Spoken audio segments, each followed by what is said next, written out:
Hello, everyone, and welcome to the CyberWire's Research Saturday, presented by Juniper Networks. I'm Dave Bittner, and this is our weekly conversation with researchers and analysts tracking down threats and vulnerabilities, solving some of the hard problems of protecting ourselves in a rapidly evolving cyberspace. Thanks for joining us. And now, a quick word about our sponsor, Juniper Networks. NSS Labs gave Juniper its highest rating of recommended in its recent data center security gateway test. To get your copy of the NSS Labs report, visit juniper.net/securedc or connect with Juniper on Twitter or Facebook. That's juniper.net/securedc. And we thank Juniper for making it possible to bring you Research Saturday. Thanks to our sponsor, Enveil, whose revolutionary zero-reveal solution protects data while it's being used or processed, the holy grail of data encryption. Enveil delivers privacy-preserving capabilities to enable critical business functions. Organizations can securely derive insights, cross-match, and search third-party data assets without ever revealing the contents of the interaction or compromising the ownership of the underlying data. What was once only theoretical is now possible with Enveil. Learn more at enveil.com. We can't say too much about the exact process we used to find this, as Virgin Media was part of a much larger collection of breaches that we're currently processing. Our guests are George Punter and Peter Hansen from TurgenSec on their research that led to the discovery of the Virgin Media breach. One of which was the recent legal breach, 193 law firms. I'm not sure whether you guys heard of that one, but that's been in the news a bit recently. That's Peter Hansen. More or less just scanning open servers in a particular way, I would say.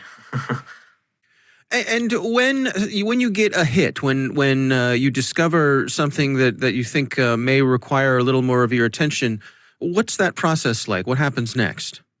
Yeah, so we have a set of policies and processes. So the first step, in accordance with the flowchart that we have, is that we document IP:/port:/date in a table, and then from this table, once it's been populated a certain amount, we'll have someone go through it and assess the priority. Because obviously not all breaches are equal, and we want to get to the ones that are the most serious first. The first step on that is examining the immediately visible data, deciding whether it's government data or not, because obviously if it's government data, it's not something that we can touch, and we just need to report that to the NSSC at that point. And then from there, basically, we've got this whole huge process pretty much of a logic flow for understanding how to deal with it. Because obviously it's a different process depending on the specific circumstances with each one. Because obviously you have government data, but you also have corporate data versus individual data. So these different types need to be processed in different ways.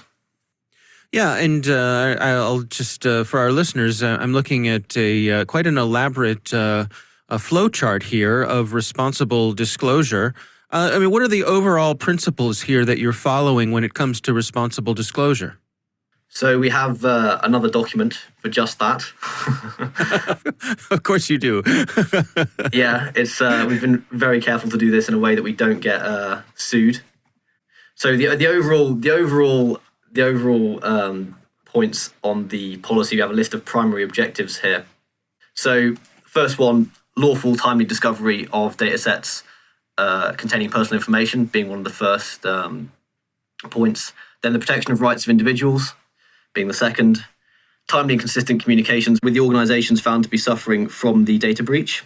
Then the application of fair and ethical standards, the balance of the rights of individuals and organizations. So whether we prioritize protecting individuals where individual data is breached or prioritize protecting organizations. Because obviously there's a bit of an interesting question here whether when you're causing damage to organizations, you're actually causing more damage to individuals. So say, for example, with the Virgin Media breach, Liberty Global shares took a pretty huge hit after the disclosure, as well as the, I'd imagine what will come through eventually in the ICO fine as well. So it's a question of how do you balance the likelihood of damage to the individuals against the damage that will be done to the companies, because obviously we don't want the companies to suffer in a way that forces them to lay people off. Then the next one would be encouraging organizations to be transparent and the adherence to the letter and spirit of the legislation protecting personal data and the rights of individuals are the main points that we operate on. Yeah. So there was one you missed there, Peter, which is adherence to the letter and spirit of legislation. That's George Punter. And when we say that, we mean GDPR legislation, which has quite a strong spirit. With the GDPR legislation, which a lot of people might not know, is that it is quite, it's not laid in stone, and it's built upon acting within the spirit and the principles of GDPR. And so we seek to address that as well. Now, when you come upon something like you did with Virgin Media, where I suppose fairly quickly you knew that you had something significant, what is the process that you go through there in terms of reaching out to Virgin Media themselves? And if you could give us a little bit of play-by-play as to how it worked in this case. Okay, so we contacted their DPO, Peter Hansen. And it wasn't actually me or George that was the person handling this exact set of communications. I believe their chief cybersecurity officer got back to us. Overall, Virgin Media were pretty responsive in the first instance. They did a pretty good job overall. So yeah, I believe the response and the database being closed was within 10 minutes, which was very impressive. Wow. Yeah, it was very, very good. It got referred up to Liberty Global after that, and I think everything was they did everything right more or less up to the point of perhaps the statement. I think the biggest thing that really skewed things, I think, was the FT approaching a senior member of Virgin Media and asking him, so basically jumping on him and saying, have you had a data breach, and then publishing based off that, because they were forced to act quite quickly. Yeah. If I could just say something. George Punter. Which is that it's typical with these companies that they would seek to underplay the extent of breaches. And this happened a little bit with the rushed Virgin Media response, but they quickly corrected that. And overall, we're quite happy with the way Virgin Media played out. They cooperated with us, aside from the little hiccup at the beginning, which is kind of, I wouldn't say it's typical of our experience. We've been threatened before. We've been told that we're spammers.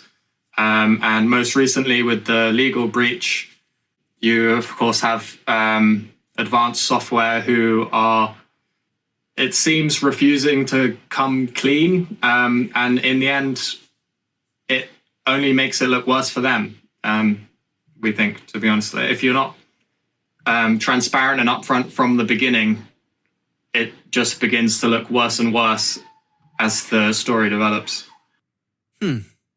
Now, there was a point where you all took issue with some of the ways that Virgin Media was describing the breach itself in terms of the types of information that was released and the severity of that.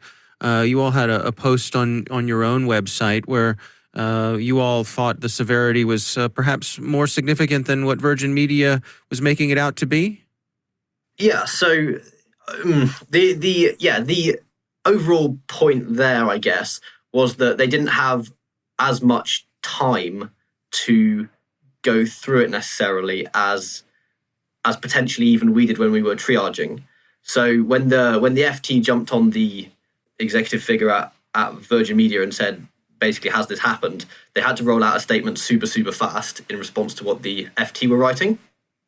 And they did get a forensics organization involved to help them, but I don't think that was even fast enough still, because obviously the timescale they were working with was super, super tight at that point. The overall vibe with any of these disclosures is that companies don't want to overstate, so they play it on the safe side. The key point, I guess, from us was the customers being linked to porn, I guess.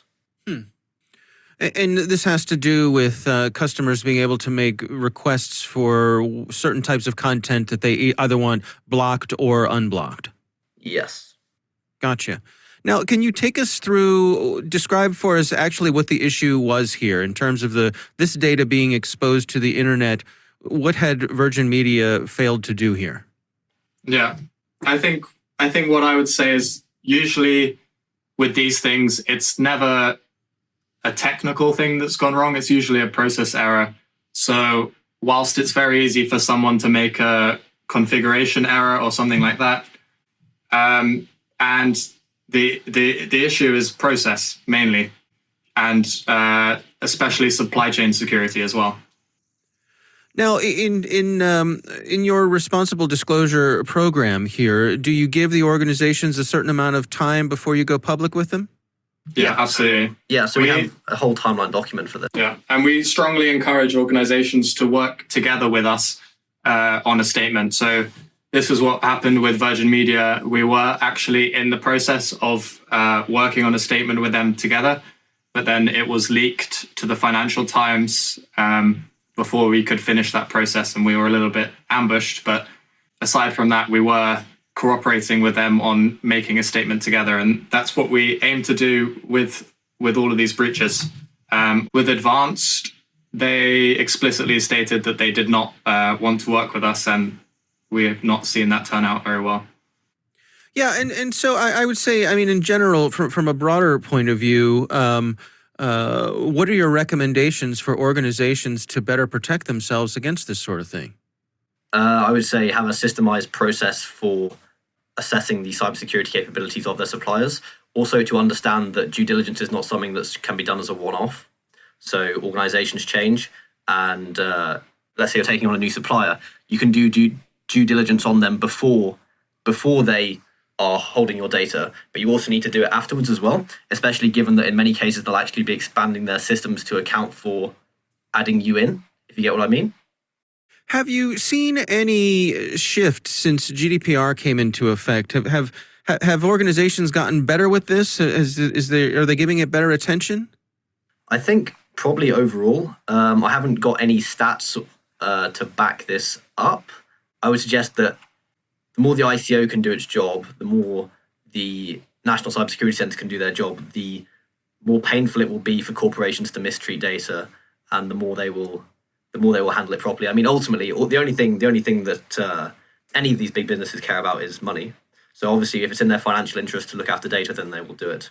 Also, along with that, we're hoping that through our responsible disclosures through breaches.uk, that by raising publicity over these breaches and the extent of these breaches, and notifying the people who are involved in these breaches, and letting the people who have been involved in the breaches know if and how much compensation they might be due, because there is actually precedent for receiving compensation if you're involved in a data breach, which most people aren't aware of. We hope by doing those things, we can provide some level of accountability on to the organizations, and also a financial incentive to handle people's data more carefully, because if it comes out in the press, people find out about it, or if they get class actions against them, they're going to start paying attention. What sort of advice do you have for the organizations who find themselves in the middle of something like this? If they find themselves in the midst of some sort of data breach like this, what's the best way for them to handle it, to have the least amount of reputational damage as they go? I would say the best thing you can possibly do is to work closely with the people who are disclosing to you, because they're not out to do you harm. If they were, they wouldn't be talking to you. I'd say the best thing your data would already be out there. Is talk to the people making the disclosure, understand what it is that their process is, and just work with them to the end of the earth, I guess, because ultimately that's the almost like an independent assurance on anything that they produce.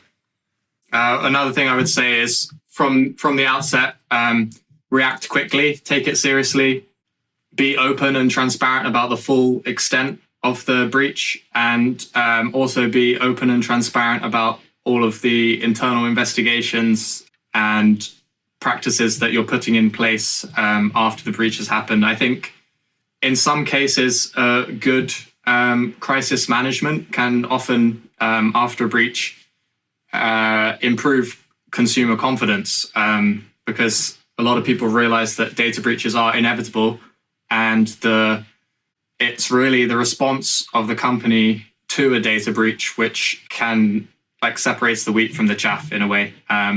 If you respond quickly, let all the right people know, be completely open about what you're doing, how you're going to prevent it from happening again, then I think you can really win, or at least not lose the trust of your customers after a data breach. Yeah, one thing I would say is, as an example, we rang up, or I personally rang up somebody recently, just the other day actually, to disclose one of these huge breaches, something that's actually, in terms of the number of people impacted, significantly larger than Virgin Media. And I asked this guy who was responsible whether he'd be prepared to give me an email address so we could format all the stuff and send it through to him to help him understand what had happened. And he told me that he didn't have an email address, which was just great, really. How could that be? Yeah, well, I don't know. Yeah, you should send him an email, Peter. we found his email addresses anyway. Don't worry. Yeah, I mean, I suppose I can understand the impulse to sort of hunker down and try to protect yourself when you're trying to figure out what's going on. But at the same time, you don't want to be adversarial with the folks who are coming to you, presumably with helpful information.